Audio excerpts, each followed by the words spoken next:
आज मैं जल्दी जल्दी तुम्हें एक टीचिंग देता हूं एक ऐसे भविष्यवक्ता की जिसकी काफी कंफ्यूजन है क्रिश्चियनिटी में। एक भविष्यवक्ता की इस कंफ्यूजन को मैं दूर करता हूं आज आपके लिए।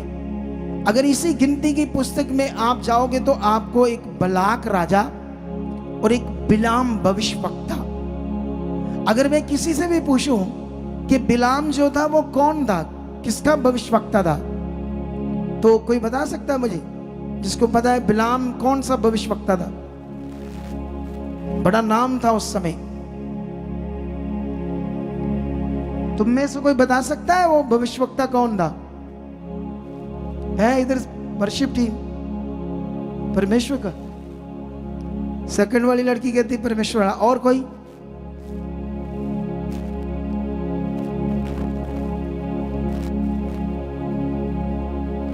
है? नहीं पता? शैतान का भविष्यवक्ता था, वो इजरायली था ही नहीं। अरे यही तो पढ़ना, यही तो मिस्टेक्स हमने दूर करना है बाइबल के अंदर। आज मैं इस पर एक टीचिंग देता हूं, आपको समझ आएगी कि कैसे वो यहोवा का भविष्यवक्ता नहीं था। क्योंकि तुम्हें ये समझ आनी चाहिए। ये देखो, पढ़ो पहले, सबसे पहले ये पढ़ो क्या लिखा है। ऐसे लिखा, तब इजरायलियों ने कूच करके यरीहो के पास जर्दन नदी के इस पार मोवाब के अराबा में डेरे खड़े किए। सिप्पोर के पुत्र बलाक ने देखा कि इजराइल ने इमोरियों से क्या क्या किया है, इसलिए मोवाब ये जानकर के इजरायली बहुत है, उन लोगों से अत्यंत डर गया और यहाँ तक कि मोवाब इजरायलियों के कारण अत्यंत व्याकुल हुआ। तब मोआबियों ने मिद्यानी पुरनियों से कहा, अब वह दल हमारे चारों ओर के सब लोगों को ऐसा चट कर जाएगा कि जिस तरह बैल खेत की हरी घास को चट कर जाता है। उस समय सिप्पोर का पुत्र बलाक मोआब का राजा था और इसने पतोर नगर को, जो महानद के तट पर भोर के पुत्र बिलाम के जाति भाइयों की भूमि थी, वहां बिलाम के पास दूत भेजे कि वह ये कहकर उसे बुला लाए कि सुन, एक दल मिस्र से निकला आया है और भूमि उनसे ढक गई है और अब वह मेरे सामने ही आकर बस गए हैं, इसलिए आ उन लोगों को मेरे निमित्त श्राप दे, क्योंकि वह मुझसे अधिक बलवंत है। तब संभव है कि हम उन पर जयवंत करें और हम सब इनको अपने देश से मार कर निकाल दें, क्योंकि ये मैं जानता हूं कि जिसको तू आशीर्वाद देता है वह धन्य होता है और जिसको तू श्राप देता है वह श्रापित होता है। हालेलुया। अभी ये सारा वचन पढ़ा, अगर और भी पढ़ेंगे ये 3 अध्याय जो तुम्हें अच्छे से पढ़ने पड़ेंगे, 22, 23 और 24। सुनो ध्यान से। अब यहां पर तुम्हें कैसे पता चलेगा ये कौन है भविष्यवक्ता? क्योंकि ये मिस्र से निकले इजरायली, तो इनसे पहले ही उस मोआब देश के आसपास कौन सा भविष्यवक्ता निकल कर बैठ गया वहां जाकर इजरायलियों में से? बोलो बोलो, कितनों को बात समझ आ रही है? अरे वो इजरायली आ रहे हैं तो उनके साथ ही आएगा ना, अगर कोई भविष्यवक्ता है तो। ये आकर पहले उनमें से कैसे कोई भविष्यवक्ता बस गया मोआब के पास? क्या ऐसा कोई रिकॉर्ड है? तो इसे रिसर्च करने के बाद हमें समझ आती है ये बंदा कौन था, इसका क्या फंक्शन था और ये क्यों टीचिंग यहाँ पर रखी गई हमारे लिए, इसका हमारी जिंदगी से क्या लेना देना है और इस वचन से हमारी जिंदगी में कैसे खुदा काम करेगा, इन बातों को हमें समझना है। और मैं आपको बताना चाहता हूं ये अन्य किसी जाति का था और ये लिखा महानद, एक बड़ी नदी के किनारे पर अपनी ही जाति भाइयों के लोगों के बीच में था और इसके पूरे एरिया मोआब क्या कई देशों में इसका फेमस था, चर्चा में था ये भविष्यवक्ता। कितनों को बात समझ आ रही है? अगर इसको हम गहरी स्टडी करते हैं तो फिर हमें समझ आता है ये जानते कौन सा भविष्यवक्ता था। इस शब्द को अगर आप चेक करोगे, सारी चीजों को जो उसने कहा, मेरे लिए तू श्राप दे, ये कर वो कर, उसको। और राजा इसको कैसे जानता था? अगर राजा ये यहोवा को मानने वाला बंदा है, यहोवा का भविष्यवक्ता है, तो उसको कैसे बुलाएगा? आप बताओ मुझे। अगर यहोवा को मानने वाला भविष्यवक्ता है, उसको कैसे बुलाएगा और कैसे कहेगा कि ये यहोवा के लोग हैं जो इजरायली, इनको मेरे लिए श्राप दे? वो कैसे देगा? हो सकता कभी ऐसा? बोलो। तो इन्हीं बातों को लोगों ने आज तक समझा नहीं और कुछ भी प्रचार कर दिया, हम लोगों ने भी कुछ भी विश्वास कर लिया। इसलिए बाइबल में हैरान करने वाली इतनी ज्यादा बातें हैं, इतनी ज्यादा शिक्षाओं को समझने का विषय इस समय जो पूरी आगे पीछे प्रचार हो रही है, और जिनसे लोगों का विश्वास क्या है? गलत। और गलत विश्वास क्या करेगा? आपकी जिंदगी को नष्ट करेगा। कितनों को बात समझ आ रही? लेकिन यहां पर जब आप पढ़ोगे, इसके बारे में रिसर्च करोगे, तो जो ये इसके बारे में लिखा है हिब्रू में कुसीम करके लिखा, कुसीम शब्द है, और जिस शब्द का मतलब था, एक शब्द और था नकाश, ये दोनों हिब्रू शब्द है। और जो कुशीन शब्द है, इसका मतलब था डिविनेशन। डिविनेशन का मतलब होता है जो अलग अलग भगवानों के साथ प्रैक्टिस करने वाला बंदा। ये एक ऐसी प्रैक्टिस करता था, और साथ में जब हम रिसर्च करते तो उसमें निकलता है विच क्राफ्ट, डिविनेशन, विच क्राफ्ट। जो विच क्राफ्ट का मतलब होता है जादुआई शक्तियों को भी प्रैक्टिस करता था ये बंदा। और ये बिल्कुल भी यहोवा का अनुयायी नहीं था। ये जादुआई चीजों की प्रैक्टिस करता था, विच क्राफ्ट चीजों को मानता था, और ये ऐसे एक डिवाइन पावर कोई है, अलग अलग भगवान है, कोई है, ऐसे करके उनको मानता था, भक्ति करता था, और ऐसे कोशिश करता था कि वो मुझसे बात करते हैं। ऐसी चीजों में बड़ी प्रैक्टिस करता था, और वो लोगों को, और इसके साथ कई तरह की दुष्ट आत्माएं काम करती थी। इसको अच्छे से नहीं पता था कि मेरे साथ कैसी दुष्ट आत्मा काम कर रही है, कितनी कर रही है। लेकिन जब भी ये लोगों को कोई भी बात बोलता था या उनकी भविष्यवाणी करता था, पूरी होती थी। इसलिए ये फेमस हो चुका था, और इतना फेमस हो चुका था कि लोग इसे बोलते थे बिलाम द प्रॉफिट ऑफ कर्सिस, श्रापों का भविष्यवक्ता। इसीलिए इसने, इस राजे को पता था कि ये बंदा जो है जब किसी को श्राप दे देता है तो वो श्रापित हो जाता है। इसी सोच से उसने अपने दूतों को बुलाया। हालेलुया। और जानते को और मजे की बात, ये यहोवा को भी जानता था। इसके दिमाग था, क्योंकि यहोवा का यश पूरी दुनिया में फैल रहा था। इजरायली लोग पूरी दुनिया में उनके बारे में बातें फैल रही थी कि कैसे मिस्र हिल गया, कैसे वो देश को, उनके जो गॉड है, जो उनका परमेश्वर यहोवा, वो कैसे बड़े बड़े काम कर रहा है, क्योंकि ये भी बात तो फैलेगी। उसके बाद वो क्या करता है, सीधा सीधा ये देखो क्या लिखा है, 22 का 7 में लिखा, तब मोआबी और मिद्यानी पुरनिये भावी कहने की दक्षिणा लेकर चले। जो उसकी दक्षिणा मतलब भेंट, उसने जो भावी करनी थी, उनको श्राप देना था भविष्यवाणी करने के लिए, वो मोआब राजा के दूत उसके पास वो दक्षिणा लेकर जाते, भेंट। लेकिन यहां पर साफ साफ समझ आ रहा है कि वो अजीब, देखना अजीब तरीके से लिखा है। ट्रांसलेटर की इतनी गड़बड़ है ना इन 3 अध्यायों में, आप हैरान हो जाओगे। इसीलिए तो लोगों को समझ नहीं आती। क्या नहीं आती? जब वो उसके पास जाते हैं ना, और वो बात करते हैं कि इजरायलियों को तूने श्राप देना है। क्या देना है इजरायलियों को? तो उसको पता था वो यहोवा खुदा के लोग हैं, इसीलिए ऐसे लिखा है। ये देखो, ऐसे लिखन 8 में उसने उनसे कहा, अब रात को यहां टिको, और जो बात यहोवा मुझसे कहेगा। इससे तो समझ नहीं आती, ये तो ऐसे लगता है जैसे यहोवा का भविष्यवक्ता है। उसी के अनुसार मैं तुमको उत्तर दूंगा।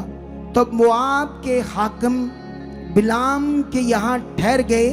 तब परमेश्वर ने बिलाम के पास आकर पूछा, तेरे यहाँ ये पुरुष कौन है? तो ये लिखने की जो समरी, जो लिखने का तरीका है, वो ऐसे है जिससे तुम्हें समझ नहीं आएगा। लेकिन मैंने जो तुम्हें क्लैरिटी दे दी है पूरी रिसर्च के बाद, यही है। क्योंकि यही मिस्टेक होती है पंजाबी, हिंदी में, इंग्लिश में कुछ कुछ चीजें समझ आ जाती है, लेकिन इतना नहीं। इंग्लिश में थोड़ा अच्छा होता है, लेकिन और रिसर्च करनी पड़ेगी, तब जाकर आपको सही से वचनों का मीनिंग समझ आएगा। नहीं तो तुम कुछ ना कुछ गलत ही विश्वास करते जाओगे। कितनों को बात समझ आई? लेकिन यहां उसके बाद क्या होता है सुनो, वो मना कर देता है, क्योंकि परमेश्वर से एक दर्शन में बोलता है कि तूने, वो मेरी प्रजा है। तो परमेश्वर, वो दर्शन पहले भी उसको आते थे, दुष्ट आत्माओं के द्वारा इन चीजों की उसकी प्रैक्टिस थी। तो उसको ये दर्शन आने के बाद वो मना करता है दूतों को कि मैं उन्हें श्राप नहीं दूंगा, मैं तुम्हारे साथ नहीं जाऊंगा। लेकिन वो और दूतों को भेजता और बड़ा लालच देता है। तो वो ऑलरेडी लालची था, ऑलरेडी उसका बिजनेस था, काम था, वो पैसे प्रॉफिट कमाता था, क्योंकि वो करता ही यही था। श्रापों का भविष्यवक्ता वो माना जाता था कि जिसको वो श्राप दे दे, कुछ भी बोल दे, वो होता है। तो वो पूरा पॉपुलर था अपने कई देशों में, और दुष्ट उसकी जिंदगी में क्या कर रहा था, काम कर रहा था। कितनों को बात समझ आ रही? लेकिन इस पर लिखा 15 में लिखा, इस पर बलाक ने फिर और हाकम भेजे जो पहले से भी प्रतिष्ठित थे और गिनती में भी अधिक थे। उन्होंने बलाम के पास आकर कहा, स्पोर का पुत्र बलाक यूं कहता है, मेरे पास आने से किसी कारण मना मत कर, क्योंकि मैं निश्चय तेरी बड़ी प्रतिष्ठा करूंगा और जो कुछ तू मुझसे कहे वही मैं करूंगा। लेकिन यहां पर ये और बड़ा लालच दिया जा रहा है। अगर ये यहोवा का ही भविष्यवक्ता होता तो क्या बलाक राजा इसको बोलता उन्हें श्राप दो? आप बोलो, बोलो, कभी भी नहीं। वो था ही नहीं, वो फेमस था, वो ऑलरेडी विचक्राफ्ट, जादू शक्ति, ब्लैक मैजिक, और वो जो 2 शब्द मैंने तुम्हें समझाए, कुसीम, तरह तरह के जो भगवान है दुनिया में, उनके साथ कुछ ऐसी प्रैक्टिस कर रहा था जो खुद को भी उसको पता नहीं था कि ये प्रैक्टिस सैटेनिक है, सैटेनिक है या कौन सी प्रैक्टिस है। लेकिन शैतान इसकी जिंदगी में काम कर रहा था। नहीं तो परमेश्वर का दास कभी किसी को श्राप नहीं देता। क्या परमेश्वर कहता है श्राप दो? हालेलुया। कितनों को बात समझ आ रही? लेकिन अजीब सी बात, वो कहता है, उसने इतना बड़ा लालच किया, मैं तुम्हें बड़ा व्यक्ति बनाऊंगा, तुम्हारा सोने चांदी से घर भर दूंगा, और उसके अंदर लालच तो आ गया क्योंकि वो शारीरिक बंदा है। लेकिन उसके बाद अजीब सा एक गलत ट्रांसलेशन कर दी। यहां पर 22 का 20 में ऐसे लिखा, परमेश्वर ने रात को बिलाम के पास आकर कहा, यदि वे पुरुष तुझे बुलाने आए तो तू उठकर उनके संग जा, परंतु जो बात मैं तुझसे कहूंगा उसी के अनुसार करना। अब देखो, ये बात हुई कि परमेश्वर ने दर्शन में आज्ञा दे दी कि तू जा सकता है उनके साथ। लेकिन अगले ही वचन में देखो क्या लिखा, तब बिलाम भोर को उठा और अपनी गदी पर काठी बांधकर मोवाबी हाकिमों के संग चल पड़ा, और उसके जाने के कारण परमेश्वर का कोप भड़क उठा। ले, पहले उसको खुद ही इजाजत दे दी और खुद ही उस पर गुस्सा चढ़ गया कि तू क्यों जा रहा है उनके साथ। यही है ट्रांसलेटर की गड़बड़, जो मैं तुम्हें समझा सकता हूं बड़ी जगहों पर। अब जब उसे गुस्सा आता है, उस पर कोप भड़कता है, उसके बाद वो जा रहा होता है, एक स्वर्गदूत गदी को दिखाई देता है। गदी उसको लेकर सीधे रास्ते की बजाय जाने के बजाय डरकर खेतों में चले जाती, उसको फिर मारता है। दूसरी बार फिर जब उसको मार कर रोड पर लाता है, फिर आगे रास्ते पे ले जाने के लिए, फिर वो स्वर्गदूत से तलवार लिए दिखता है। इसका मतलब परमेश्वर रोक रहा है उनके पास जाने के लिए। तो वो ट्रांसलेटर तो कह रहा है, दर्शन में परमेश्वर ने कहा ठीक है उनके साथ जा। अजीब विषय हो गया ये, तो क्या हो गया ये? उसके बाद क्या होता है? उसके बाद वो फिर एक दीवार के साथ इतनी चिपक, ऐसे जैसे ये दीवार है, इसके साथ जुड़ जाती है डर के गदी। तो उसकी एक टांग बीच में आ जाती है भविष्यवक्ता की, झूठे भविष्यवक्ता की, फॉल्स प्रॉफिट बोलते हैं उसको। ये झूठा भविष्यवक्ता था, शैतान का गुलाम था और पूरा लालची था पैसे का। लेकिन यहां परमेश्वर की पावर को देखना, ये पावर मैं तुम्हें समझाने वाला हूं आज। यहां क्यों ये लिखा, और परमेश्वर कितना ताकतवर है जिस पर तुम विश्वास करते हो। लेकिन यहां पर क्या होता है, उसकी जब टांग सट जाती है तो फिर उसे वो मारता है। कितनों फिर डंडे से मारता है, कितनों को, और कहता है अगर तलवार होती तो मैं मार देता। उसके बाद परमेश्वर उस गधी का मुंह खोल देता है, वो इंसानों की तरह बोलना शुरू कर देती। अब सोचने वाली बात है, उसकी बुद्धि बंद है। एक गधी इंसानों की तरह वो बोली तो उसको समझ आना चाहिए था कि ये अद्भुत क्या हो गया है आज, ये एक जानवर कैसे इंसानों के साथ मेरे से बात कर सकता है। लेकिन हमारे लिए बहुत बड़ी बात है। ये देखो, 27 में लिखा, 28 में लिखा, तब यहोवा ने गदही का मुंह खोल दिया और वह बिलाम से कहने लगी, मैंने तेरा क्या किया कि तूने मुझे 3 बार मारा। गदही बात करने लगी उससे इंसानों की तरह, परमेश्वर ने उसका मुंह खोल दिया। लेकिन उसके बाद बिलाम ने गदही से कहा, ये कि तूने मुझसे नटखटी की है, यदि मेरे हाथ में तलवार होती तो मैं तुझे अभी मार डालता। गदही ने बिलाम से कहा, क्या मैं तेरी वही गदही नहीं जिस पर तूने जन्म से आज तक चढ़ता आया है? क्या मैंने तुझसे कभी ऐसा करती थी? वह बोला, नहीं। तब यहोवा ने बिलाम की आंखें खोली, तब उसको यहोवा का दूत हाथ में नंगी तलवार लिए हुए मार्ग में खड़ा दिखाई दिया। अब देखो यहां, अब परमेश्वर उसकी आंखें खोलता है, उसको भी दूत नजर आता है नंगी तलवार लिए, क्योंकि उसे रोक रहा था। फिर पॉलिसी बदलती है, वो डर जाता है, घुटने टेकता है, क्षमा मांगता है, मुझे माफ करो माफ करो। और उसके बाद दूत उसको कहता है, ठीक है तू जा इन लोगों के साथ, लेकिन जो आपको बताना होगा वो आपको किया जाएगा। लेकिन शैतान इस हद तक उसकी जिंदगी में काम कर रहा था, वो सीख भी गया। लेकिन वो राजा को मिलता है जाकर, और राजा को उसको कहता है, सब बातें बातचीत होती है। फिर उससे कहता है, उसको एक पहाड़ पर ले जाता है जहां पर बाल देवता का स्थान होता है। वहां से उसको इजरायली दिखाता है और कहता है इनको श्राप देना है। फिर वो उसको जो भी वो विच क्राफ्ट, जादू की जो भी वो क्या कहते हैं उसको, बलियां चढ़ानी है, उसके सारी डिटेल देता है। ये बलियां बनाओ, इतनी वेदियां बनाओ, इतने बकरे चढ़ाओ, ये करो वो करो, सारा लिखा है। और जैसे ये सारा कुछ करता है और अपना मुंह खोलता है उनको श्राप देने के लिए, तो परमेश्वर, और सच्ची वो श्राप देने लगता है, लेकिन परमेश्वर उसके मुंह को बदल देता है। लेकिन यहां पर अगर 7 पढ़ोगे, इसका 23 का 7, तो तब बिलाम ने अपनी गूढ़ बात आरंभ की और कहने लगा, बलाक ने मुझे आराम से, ये आराम देश में लगभग महानद के पास था, अर्थात मोआब के राजा ने मुझे पूरब के पहाड़ों से बुलवा भेजा कि आ मेरे लिए याकूब को शाप दे, आ इज़राइल को धमकी दे, परंतु जिन्हें परमेश्वर ने शाप नहीं दिया उन्हें मैं क्यों शाप दूं, और जिन्हें यहोवा ने धमकी नहीं दी उन्हें मैं कैसे धमकी दूं। चट्टानों की चोटी पर से वे मुझे दिखाई पड़ते और पहाड़ियों पर से उनको देखता हूं, और वह ऐसी जाति है जो अकेली बसी रहेगी और अन्य जातियों से अलग गिनी जाएगी, और याकूब की धूली के किनकों को कौन गिन सकता है, जहाँ इज़राइल की चौथाई की गिनती कौन ले सकता है। सौभाग्य यदि मेरी मृत्यु धर्मियों की सी और मेरा अंत भी उन्हीं के समान हो। तब बिलाक ने बिलाम से कहा, तूने तो मुझसे क्या किया? मैंने तुझे अपने शत्रुओं को श्राप देने को बुलवाया था, परंतु तूने उन्हें आशीष से आशीष ही दी है। उसने कहा, जो बात यहोवा ने मुझे सिखलाई है, क्या मुझे उसी को सावधानी से बोलना ना चाहिए? मतलब यहाँ वो जवाब तो दे रहा है कि उनका जो खुदा है उसने मेरे मुंह में ये बातें डाल दी, लेकिन हमारे लिए जो लिखा है ऐसा नहीं लिखा, क्योंकि वो राजा से इतनी स्पष्टता से सहमत नहीं हो रहा था कि वो अभी भी कुछ राजा से सहमत था। इसीलिए उसने दूसरी बार और पहाड़ पर ले गया और फिर उन्हें दिखा रहा है, और फिर वो कह रहा है कि फिर से वो वही चीजें, वेदियां बनाओ, बलिदान करो और मैं इन्हें श्राप दूंगा। ऐसे करके तो नहीं लिखा सीधा, लेकिन बलिदान ये सब कुछ किए, मैं श्राप दूंगा ऐसे करके नहीं लिखा, लेकिन रचना से, रिसर्च से, गूढ़ से, आत्मा से समझ आता है कि उसने क्या किया था।